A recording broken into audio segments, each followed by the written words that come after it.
बड़ी खबर जो वियतनाम से आ रही है। एक दर्दनाक ट्रेजेडी हुई है वहां पर। वियतनाम में नाव हादसा हुआ है। फुकोक द्वीप के पास एक नाव डूब गई है। इसमें 15 लोगों की मौत की आशंका बताई जा रही है। हादसे के बाद 21 लोग बचाए भी गए हैं, जिनमें से 2 की हालत गंभीर बताई गई है। इस नाव में 32 भारतीय पर्यटक सवार थे, जिसमें से कुल 36 लोग थे और इसमें से 32 भारतीय टूरिस्ट थे। वियतनाम में भारतीय दूतावास अलर्ट पे है। प्रभावितों के लिए कंट्रोल रूम शुरू कर दिया गया है। सहायता के लिए हेल्पलाइन नंबर जारी किए गए हैं। आप अपनी स्क्रीन पे हेल्पलाइन नंबर्स भी देख सकते हैं। एक बड़ा वियतनाम हादसा हुआ है। वियतनाम में बहुत बड़ा नाव हादसा हुआ है, जिसमें 15 लोगों की मौत हुई है। जो कुछ हेल्पलाइन नंबर्स हैं वो भी आपको बता दें। +8436281793 एक नंबर है। इस तरह के कई हेल्पलाइन नंबर्स लगातार फ्लैश किए जा रहे हैं। वियतनाम में भारतीय दूतावास अलर्ट पर है।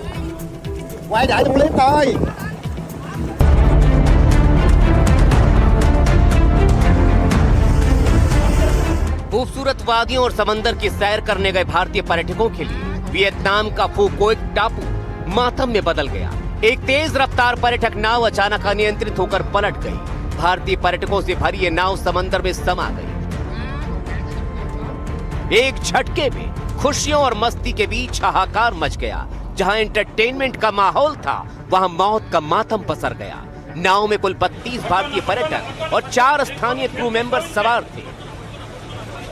जैसे ही नाव हॉर्न में द्वीप से अनथोई पोर्ट के लिए रवाना हुई, तट से महज 400 मीटर पहले समंदर की खौफनाक लहरों ने इसे अपनी चपेट में ले लिया। इस हादसे के बाद खौफनाक तस्वीरें सामने आई हैं। हताहत लोग दिखाई दे रहे हैं, लेकिन कहीं भी लाइफ जैकेट नहीं पहनी दिख रही है।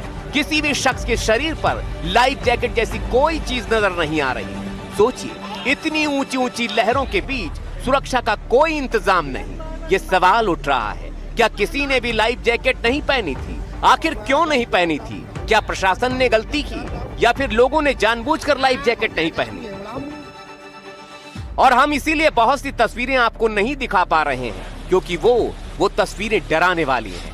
हादसे के तुरंत बाद वियतनाम में भारतीय दूतावास अलर्ट मोड पर आ गया है। भारत सरकार लगातार वियतनामी अधिकारियों के संपर्क में है। प्रभावित परिवारों की मदद के लिए हो चिन मिन सिटी और हनोई में इमरजेंसी कंट्रोल रूम शुरू कर दिए गए हैं। Bureau report, NDTV India. बहुत ही बड़ा हादसा हुआ है वियतनाम में और बहुत बड़ा ये टूरिस्ट स्पॉट है। बहुत सारे भारतीय जाते हैं। इस हादसे में भी 32 भारतीय सवार थे इस नाव पर। विशाल विवेक मेरे संवाददाता जुड़ गए हैं हमारे साथ। इस पर ट्रेजेडी जो इतनी बड़ी है उसमें बहुत सारे लोग बचाए गए हैं, पर 15 मौत भी बताई जा रही है। विशाल, और क्या इसके ऊपर विस्तार जानकारी अब तक मिली है राहत और बचाव कार्य को लेकर? देखिए, ये जो बोट था वो करीब 36 लोगों के साथ जा रहा था और 400 मीटर अंदर जाते ही जो समुद्र में इसके ऊपर वेव्स क्रैश कर गए या क्या रीजन की वजह से ये पलट गया बोट, ये इन्वेस्टिगेशन अभी चल रही है। लेकिन 36 में से करीब 32 लोग जो थे वो भारतीय मूल के ही थे। तो ज्यादातर लोग जो क्षति पहुंची है वो भारतीय मूल के ही हैं। तो उनके डिटेल्स निकाले जा रहे हैं। क्या इन्वेस्टिगेशन हो रहा है, ये भी इंडियन एम्बेसी जो वियतनाम में है वो उन्होंने बताया कि वो कांटेक्ट में है लोगों के, जो फैमिलीज जो हैं इसमें इन्वॉल्व हैं। तो ये देखना होगा क्या रीजन थी। जैसा हमने अपने खास रिपोर्ट में भी बताया कि जैकेट नहीं पहन रखा था, लाइफ जैकेट लोगों ने। तो इसके पीछे क्या रीजन है, क्योंकि वियतनाम जो है काफी पॉपुलर डेस्टिनेशन है और इंडियंस के लिए खास करके बहुत ज्यादा पॉपुलर है। थाईलैंड के बाद वियतनाम शायद एशिया में सबसे ज्यादा पॉपुलर है इंडियंस के लिए। तो इतनी सारी लोगों के आने के बावजूद भी जो सिक्योरिटी अरेंजमेंट है, क्या वो उसमें कुछ कमी थी? ये सारे सवालों के जवाब हमें कुछ वेट करने होगा, तभी हमें पता चलेगा कि रीजन क्या था। बिल्कुल, यहाँ पे किस तरह की कोताही हुई, क्या सुरक्षा प्रिकॉशंस जो थे वो नहीं लिए गए, ये तमाम सवाल अभी बने हुए हैं। इस बीच राहत का काम, बचाव का काम भी चल रहा है। धन्यवाद आपका विशाल, और खबरों में आगे बढ़ते हैं। और अब खबर मध्य प्रदेश के दतिया जिले से, जहां पर पूर्व गृह मंत्री नरोत्तम मिश्रा को टिकट न मिलने के बाद से हंगामा मचा हुआ है। नेशनल हाईवे 44 पर उनके समर्थकों ने हंगामा मचा दिया है और सड़क जाम कर दी है। कई किलोमीटर लंबा जाम यहां लगा है। इसके बाद पुलिस और प्रदर्शनकारियों में झड़प हो रही है। जो कुछ हो रहा है उसने राज्य की सियासत में नए समीकरण के संकेत देने शुरू कर दिए हैं।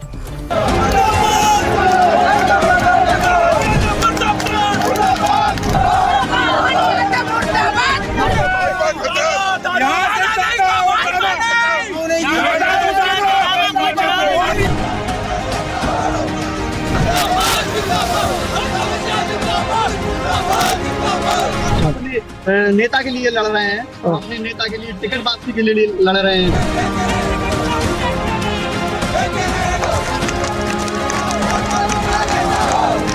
दतिया के पब्लिक की, व्यापारियों की, महिलाओं की, सर्व समाज की ये मांग है कि दादा को यहाँ से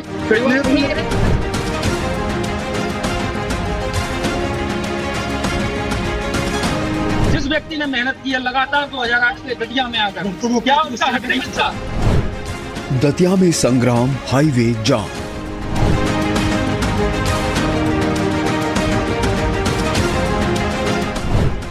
टिकट कटने पर मचा बवाल।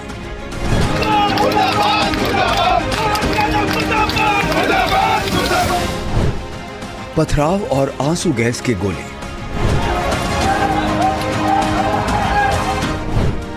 नरोत्तम के समर्थकों का फूटा गुस्सा।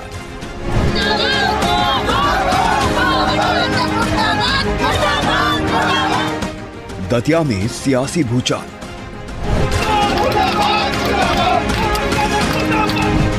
मध्य प्रदेश के दतिया में उपचुनाव की तारीखों का ऐलान क्या हुआ, जैसे बवाल ही मच गया।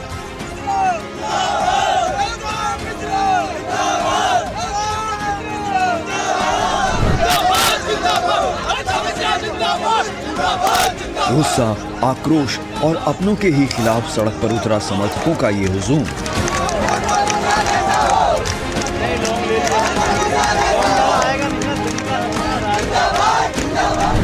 ये तस्वीरें गवाह हैं दतिया के उस सियासी भूचाल की, जहां बीजेपी के कद्दावर नेता और पूर्व गृह मंत्री नरोत्तम मिश्रा का टिकट कटने के बाद उनके समर्थक आपा खो बैठे।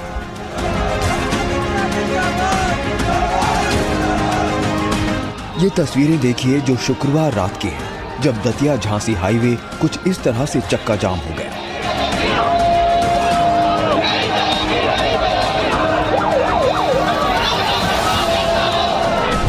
सड़कों पर नरोत्तम मिश्रा के समर्थकों के इस हुजूम को देखिए। नारेबाजी करती ये भीड़ जो नरोत्तम मिश्रा के टिकट कटने से नाराज है।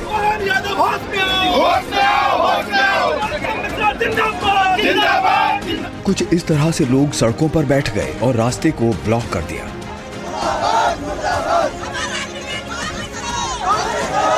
दतिया हमेशा विकास के साथ रहा है, नरोत्तम मिश्रा के साथ रहा है। अगर नरोत्तम मिश्रा को टिकट नहीं देंगे तो भाजपा को 100 वोट भी नहीं मिलेंगे दतिया में। दतिया मतलब नरोत्तम मिश्रा, भाजपा मतलब नरोत्तम मिश्रा। भारतीय जनता पार्टी के राष्ट्रीय संगठन ने जो 16 किया है दिल्ली में बैठकर, वो 16 कैंसिल करना पड़ेगा और दतिया की आम जनता इधर मर जाएगी, मिट जाएगी, डूबे जाएगी। कौन से पूछो उनके ऊपर क्या गुजर रही है। दादा उनके लिए और वो दादा के लिए है। नरोत्तम मिश्रा शहर में भी आतंक हो सकता है, आपको ये नहीं बता सकते कितना आतंक होगा। दरअसल शुक्रवार शाम को जैसे ही बीजेपी ने आशुतोष तिवारी को दतिया उपचुनाव का आधिकारिक उम्मीदवार बनाया, वैसे ही सालों से इस इलाके में सक्रिय नरोत्तम मिश्रा के खेमे में सन्नाटा पसर गया। ये सन्नाटा चंद मिनटों में सड़क पर बवाल में बदल गया।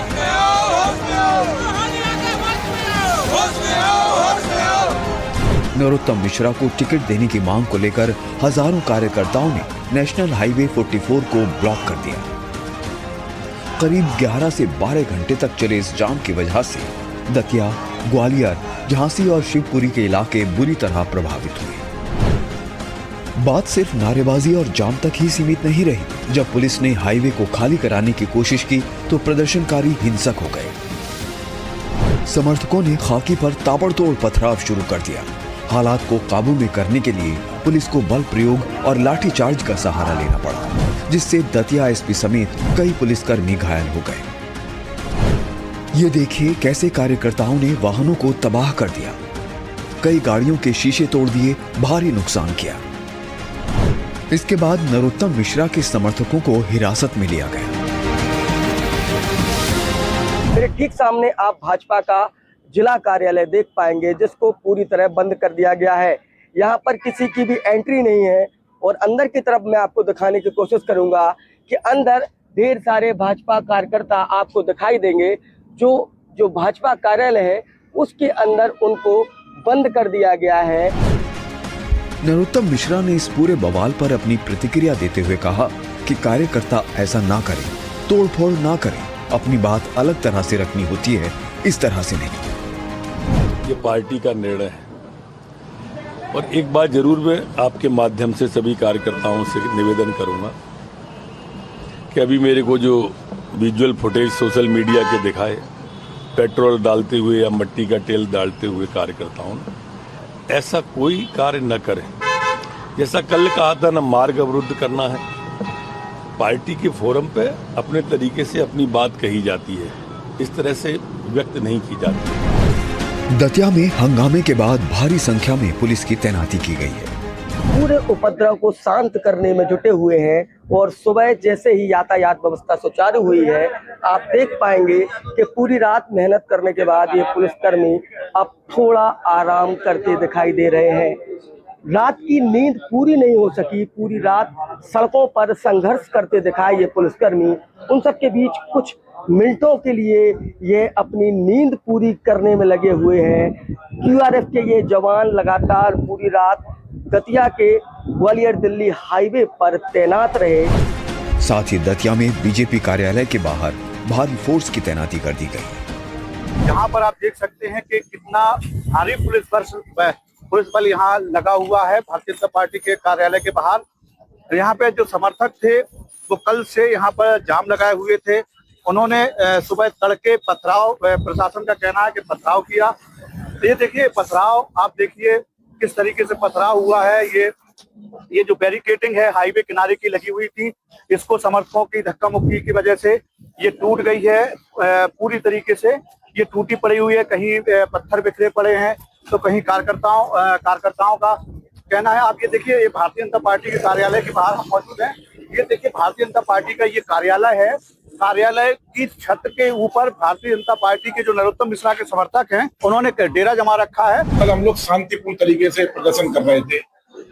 कल हम लोग रात को रामधूम चल रही थी, पुलिस ने हम पे लाठियां बरसाई, आंसू गैस के गोले छोड़ा। हमारी सरकार हम ही पे लट्टे चला रही है। वाह यार, पहले तो टिकट करवा लिया, ये तो बहुत गलत हो रहा है। इसका हम लोग पूर्ण रूप से विरोध करते हैं। इस बवाल का सबसे बड़ा झटका संगठन को लगा है। नरोत्तम मिश्रा के समर्थन में बीजेपी जिला अध्यक्ष रघुवीर सिंह कुशवाहा समेत कई स्थानीय पदाधिकारियों और पार्षदों ने सामूहिक इस्तीफा सौंपकर केंद्रीय नेतृत्व के फैसले को कार्यकर्ताओं का अपमान करार दिया है।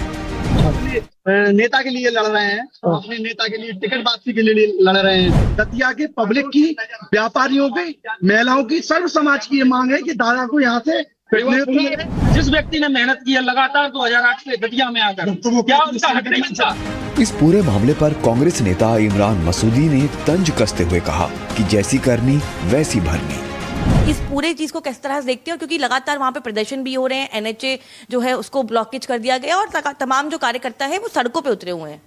जैसी करनी वैसी भरनी, जैसी करनी वैसी भरनी। फिलहाल सबसे बड़ा सवाल यही है कि क्या नाराज संगठन के इस भारी दबाव के आगे आला कमान घुटने टेकेगा या फिर दतिया के इस रण में बीजेपी को अपने ही लोगों के विरोध का सामना करना पड़ेगा।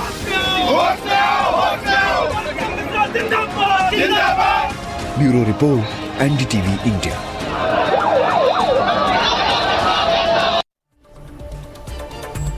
और मेरठ में एक युवती की संदिग्ध मौत के बाद इंसाफ की मांग हो रही थी, लेकिन उस इंसाफ की मांग में कानून के एक थप्पड़ ने इस तरह का हंगामा मचाया है जिसने सियासत के सुरमाओं को एक्टिव कर दिया है। पीड़ित परिवार की चीख अब लखनऊ से लेकर दिल्ली तक के सियासी गलियारों में गूंज रही है। अखिलेश यादव का PDA कार्ड, चंद्रशेखर रावण की हुंकार, मायावती का चुनावी स्टंट वाला पलटवार और कांग्रेस की लामबंदी।